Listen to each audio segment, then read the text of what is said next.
Dear Esther, the morning after I was washed ashore, salt in my ears, sand in my mouth, and the waves always at my ankles, I felt as though everything had conspired to this one last shipwreck. I remembered nothing but water, stones in my belly and my shoes, threatening to drag me under to where only the most listless of creatures swim.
Donnelly reported the legend of the hermit, a holy man who sought solitude in its most pure form.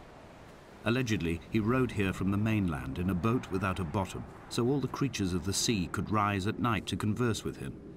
How disappointed he must have been with their chatter. Perhaps now, when all that haunts the ocean is the rubbish dumped from the tankers, he'd find more peace.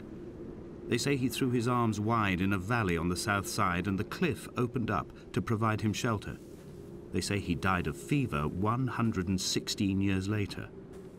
The shepherds left gifts for him at the mouth of the cave, but Donnelly records they never claimed to have seen him. I have visited the cave and I have left my gifts, but like them, I appear to be an unworthy subject of his solitude.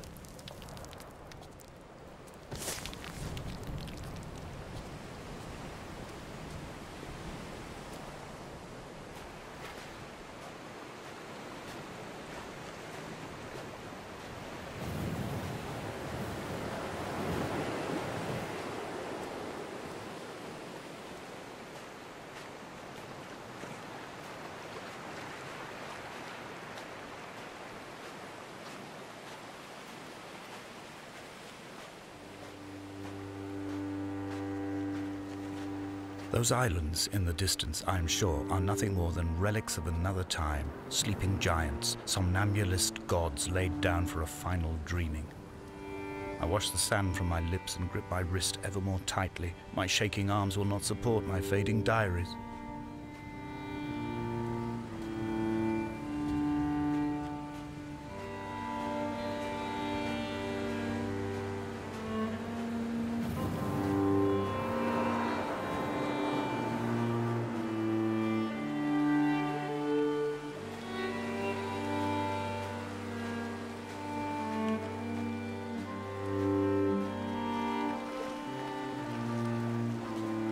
Dear Esther, I found myself to be as featureless as this ocean, as shallow and unoccupied as this bay, a listless wreck without identification.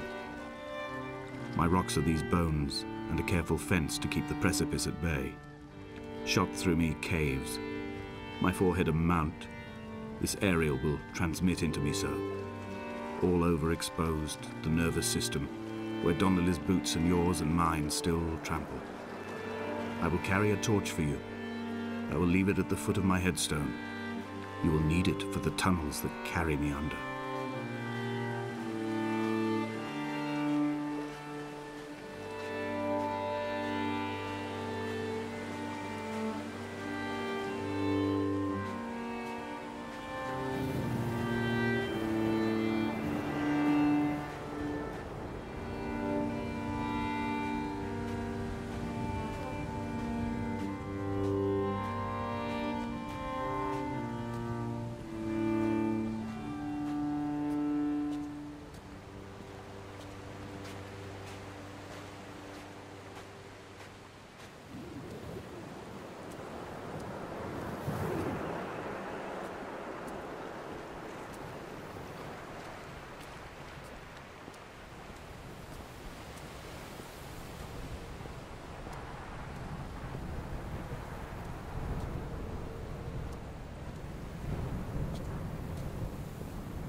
The mount is clearly the focal point of this landscape.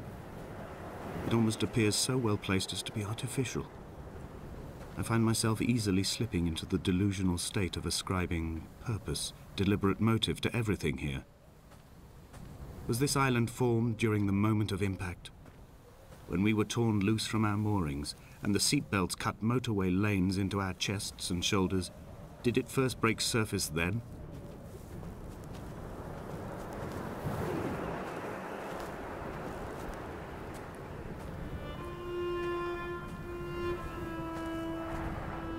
When someone had died or was dying, or was so ill they gave up what little hope they could sacrifice, they cut parallel lines into the cliff, exposing the white chalk beneath.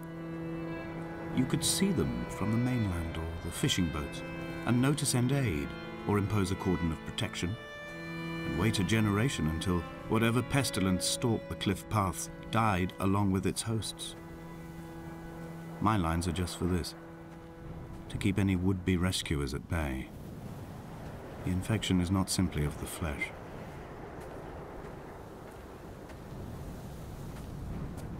They were God-fearing people, those shepherds. There was no love in the relationship. Donnelly tells me that they had one Bible that was passed around in strict rotation. It was stolen by a visiting monk in 1776, 2 years before the island was abandoned altogether. In the interim, I wonder, did they assign chapter and verse to the stones and grasses, marking the geography with a superimposed significance that they could actually walk the Bible and inhabit its contradictions?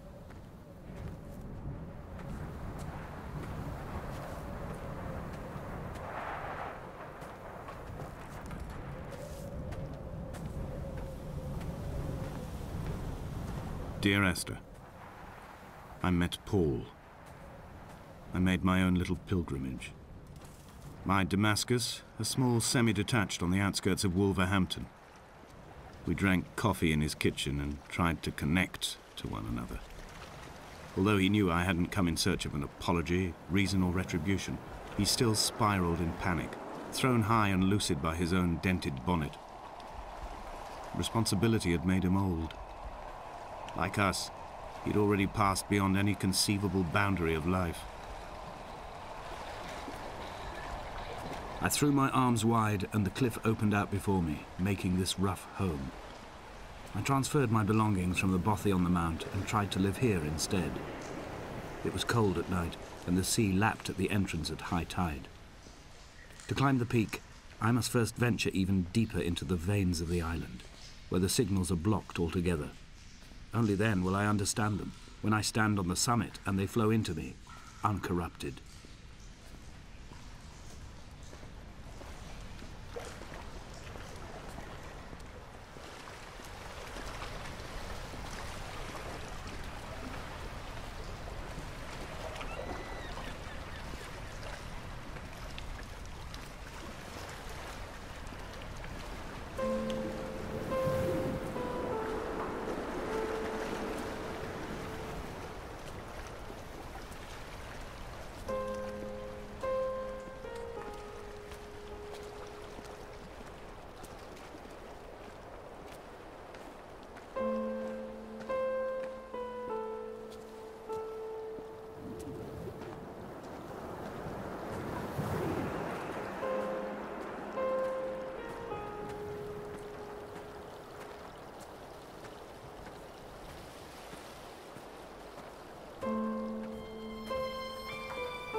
I dreamt I stood in the center of the sun and the solar radiation cooked my heart from the inside. My teeth will curl and my fingernails fall off into my pockets like loose change. If I could stomach, I'd eat, but all I seem capable of is salt water. Were the livestock still here, I could turn feral and gorge. I'm as emaciated as a body on a slab, opened up for a premature source of death. I've rowed to this island in a heart without a bottom, all the bacteria of my gut rising up to sing to me.